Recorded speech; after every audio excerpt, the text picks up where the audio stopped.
Okay, let's begin with the very first words, the very first line of this Latin poem by Lucretius, De Rerum Natura. The Latin words are Aeneadum, Genetrix, hominum, divumque voluptas.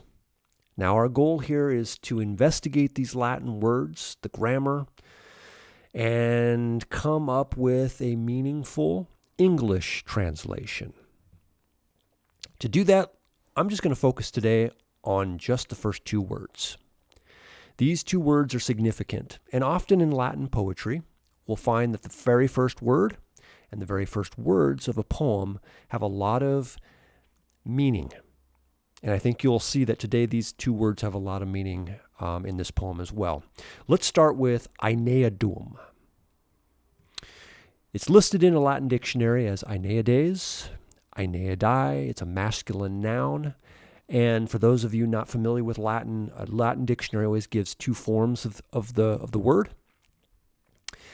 And if you're familiar with Greek mythology, you might see hidden in this word the name Aeneas.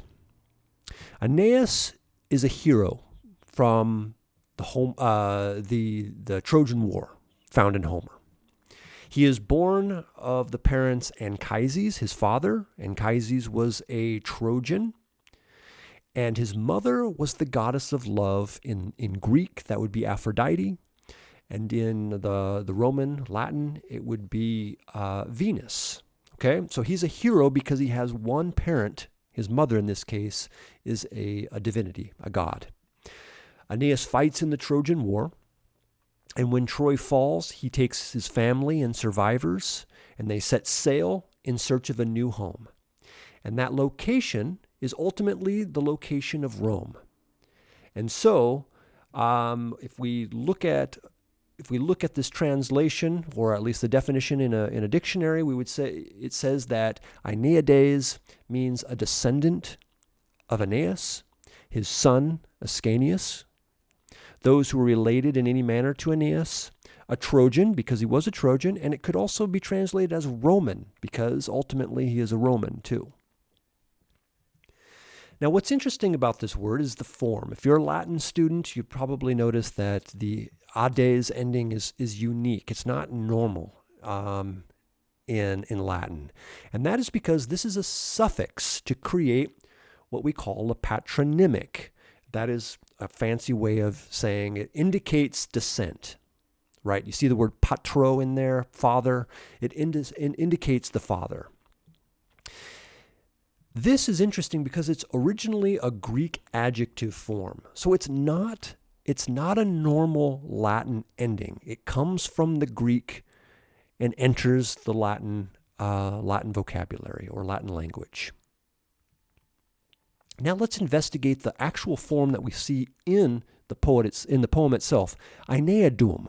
Well, this is the genitive plural form. I know that's a lot. That might be confusing for those that aren't familiar with Latin grammar, but just bear with me. It's interesting. The genitive form is the possessive. So when we translate that into English, we often use the word of, right? So if we chose to use the translation Romans, we would say of the Romans in English. Or you'd use the apostrophe S to show possession. But going even further into this form, if you're a Latin student, you would say that's not a normal genitive plural ending.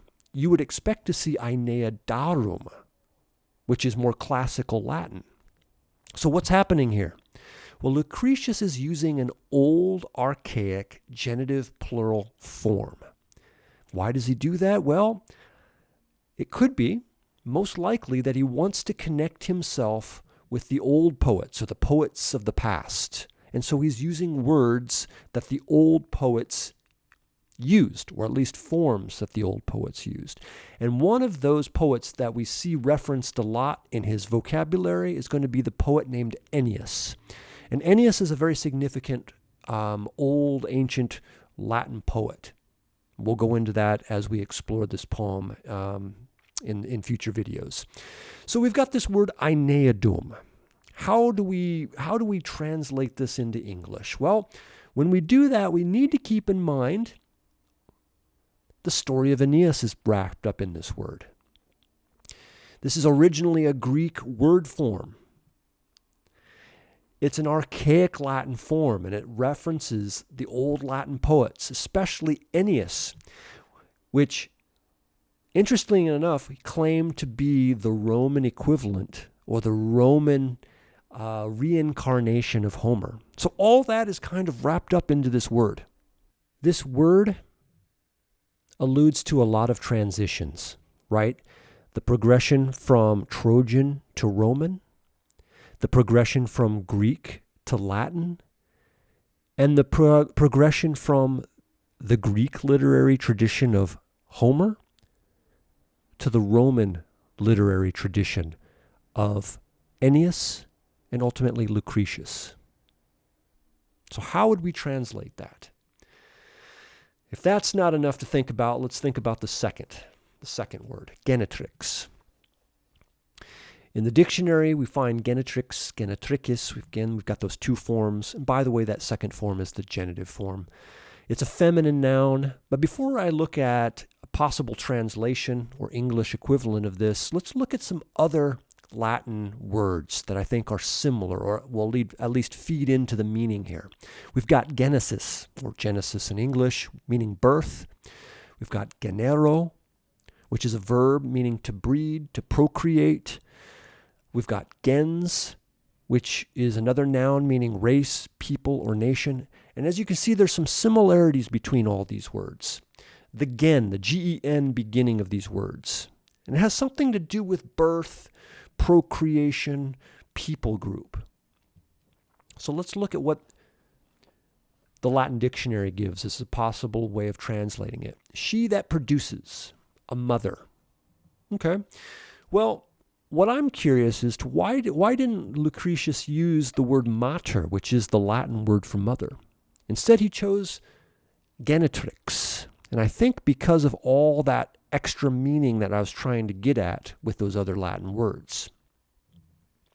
So how would we go about translating the very first two words of this Latin poem? Well, let's take a look at a few possible translations given by some people that have written some translations. One translator translates Aeneadum Genetrix as mother of Rome. Another, mother of the Roman race. And another, mother of Aeneas's people. We can see that all this makes sense based on what we've learned about these words. I think where there's room to explore is with the English word mother. I feel like there's more that we could get out of that, but I'm not too sure how we would do that. So I'm interested, based on what we talked about here, how would you translate the opening two words of this poem? Put it in the comments. I'd like to see it.